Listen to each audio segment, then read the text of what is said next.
Assalamualaikum warahmatullahi wabarakatuh. Perkenalkan, nama saya Dita Gustiana Gani dengan NIM 131421052 kelas 5D Manajemen Pendidikan. Di video ini saya akan memaparkan PPT saya terkait tentang manajemen mutu terpadu dalam konteks pendidikan. Langsung saja kita ke pembahasannya. Konsep manajemen mutu terpadu. Total Quality Management dalam konteks pendidikan merupakan sebuah filosofi metodologi tentang perbaikan secara terus-menerus yang dapat memberikan seperangkat praktis kepada setiap institusi pendidikan dalam memenuhi kebutuhan, keinginan, dan harapan pelanggan saat ini maupun masa yang akan datang. Suatu pendekatan Total Quality Management TQM memiliki sistem manajemen yang mampu mengangkat kualitas sebagai strategi usaha yang berorientasi kepada kepuasan pelanggan dengan cara melibatkan seluruh anggota organisasi atau institusi. TQM merupakan sebuah filosofi tentang perbaikan secara terus-menerus yang dapat memberikan seperangkat alat praktis kepada setiap institusi pendidikan dalam memenuhi kebutuhan, keinginan, dan harapan para pelanggan saat ini dan masa yang akan datang.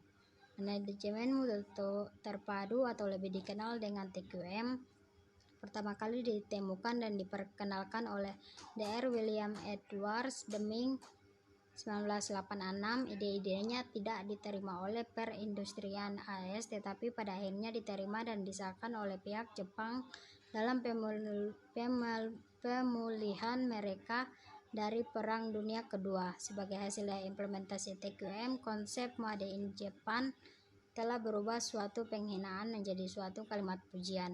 Kemudian pada tahun 1980-an, industri AS mulai melihat nilai berdasarkan pendekatan TQM.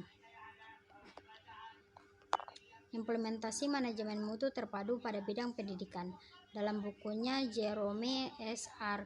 Caro mengemukakan bahwa pada dasarnya sekolah bermutu memiliki 5 karakteristik yang didefinisikan sebagai pilar mutu. Pilar-pilar tersebut didasarkan pada keyakinan sekolah seperti kepercayaan, kerjasama, serta kepemimpinan.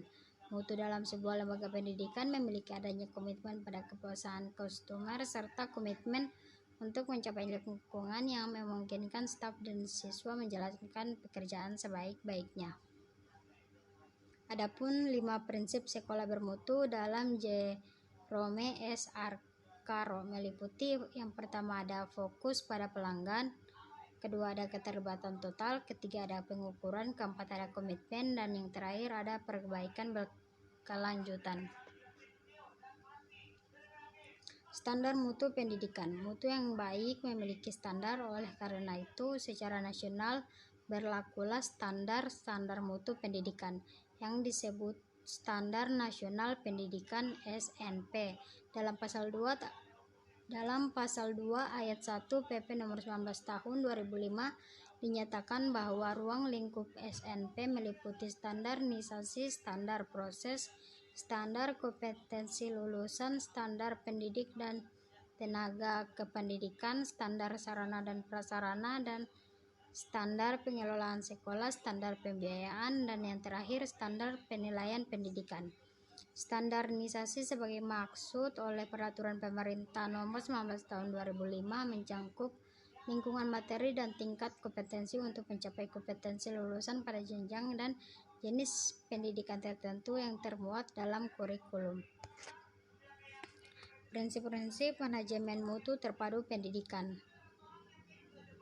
Ada 8 prinsip yang paling penting dalam manajemen mutu terpadu, yakni yang pertama ada fokus pada pelanggan, kepemimpinan, keterlibatan karyawan, pendidikan berbasis proses, pendekatan sistem, kontinu peningkatan, pengambilan keputusan berbasis fakta, hubungan timbal balik dengan mitra. Manfaat manajemen mutu terpadu.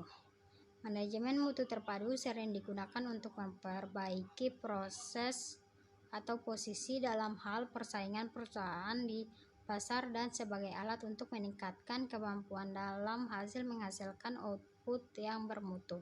Suatu produk yang memiliki kualitas yang baik mampu memenuhi kebutuhan serta kepuasan konsumen secara berkelanjutan dan akan menimbulkan pembelian yang berkelanjutan dan dapat meningkatkan produktivitas perusahaan.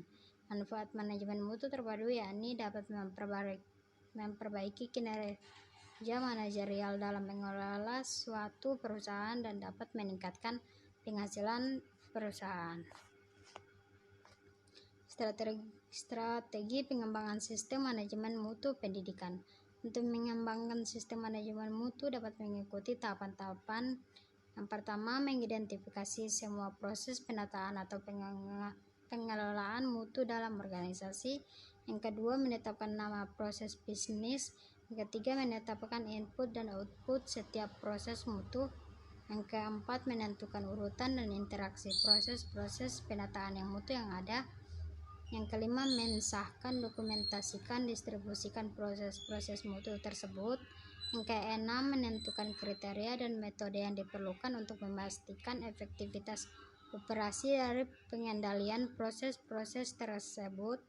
Yang ketujuh, menetapkan karakteristik hasil dari suatu proses, kriteria keberhasilan. Yang ke-8, menetapkan proses komunikasi. Yang ke-9, mengidentifikasi sumber daya yang ada untuk dapat dimanfaatkan sesuai dengan kebutuhan. Yang ke-10, mengidentifikasi isi dengan metode SWOT. Yang ke-11, membangun budaya nilai etos kerja melalui penetapan bersama. Yang ke-12, semua tahapan tersebut harus diarahkan dalam rangka peningkatan mutu organisasi atau organisasi pendidikan. Dan yang terakhir, mengidentifikasi proses bisnis dan keterkaitannya di pendidikan. Karakteristik mutu pendidikan. Karakteristik mutu pendidikan adalah atribut-atribut yang mendefinisikan kualitas sistem pendidikan. Berikut adalah beberapa karakteristik mutu pendidikan. Yang pertama adalah relevansi, kedua efektivitas, dan yang terakhir efisiensi.